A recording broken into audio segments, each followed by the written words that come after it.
साठी त्यांचं औक्षण करण्यासाठी सध्या वर्षा बंगल्यावरती पोहोचलेल्या आहेत। सध्या वर्षा बंगल्यावरची ही दृश्य आपण बघतोय। अभिनंदन करण्यासाठी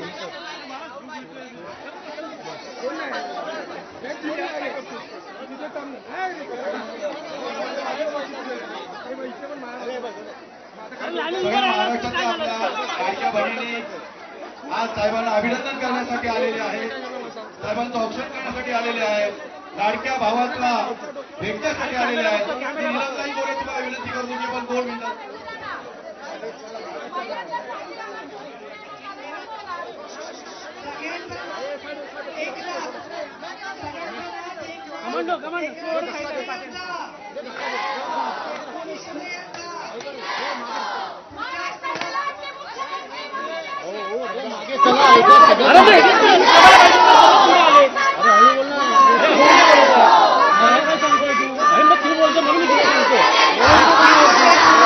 शिवसेना प्रमुख बाळासाहेब ठाकरे बहिणींचा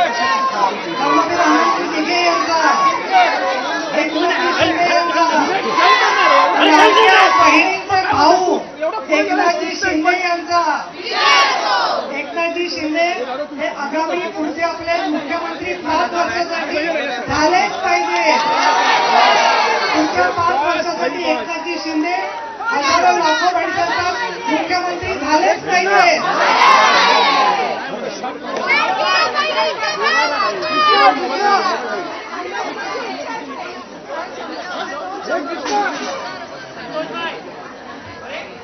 तमाम लाडक्या बहिणी आज वर्षा निवासस्थानी ज्यांनी खऱ्या अर्थानं महिलांना स्वाभिमानाने जगण्याचा हक्क दिला, ज्यांनी आयुष्यात पुढे जाण्याचा हक्क दिला आणि ज्यांच्या अथक प्रयत्नातून लाडक्या बहिणींनी आज या महायुतीला घवघवीश अफाट यश दिलंय आणि आपल्या लाडक्या भावाला भेटण्यासाठी, आपल्या लाडक्या भावाचं अभिनंदन करण्यासाठी, आपल्या लाडक्या भावाला पुढच्या कारकिर्दीच्या शुभेच्छा देण्यासाठी आपण या ठिकाणी जमलेला आहात।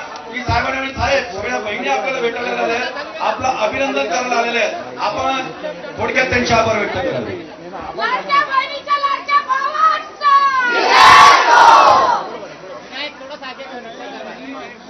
छत्रपती शिवाजी महाराज की जय भवानी, लाडक्या बहिणींचा, लाडक्या बहिणींचा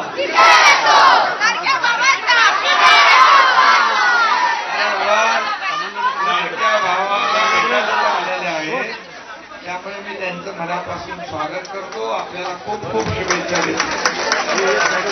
खरं म्हणजे लाडक्या बहिणींनी या राज्यामध्ये इतिहास घडवलेला आहे। या राज्यामध्ये आपण गेले 2-2.5 वर्ष काम केलं। महायुतीचं काम, एकीकडे विकासाचं काम, दुसरीकडे कल्याणकारी योजनांचं काम, आणि म्हणून याच्यामध्ये सगळ्यात सुपरहिट झाली ती मुख्यमंत्री माझी लाडकी बहीण योजना झाली ना, सगळ्यात सुपरहिट। त्याच्यामुळे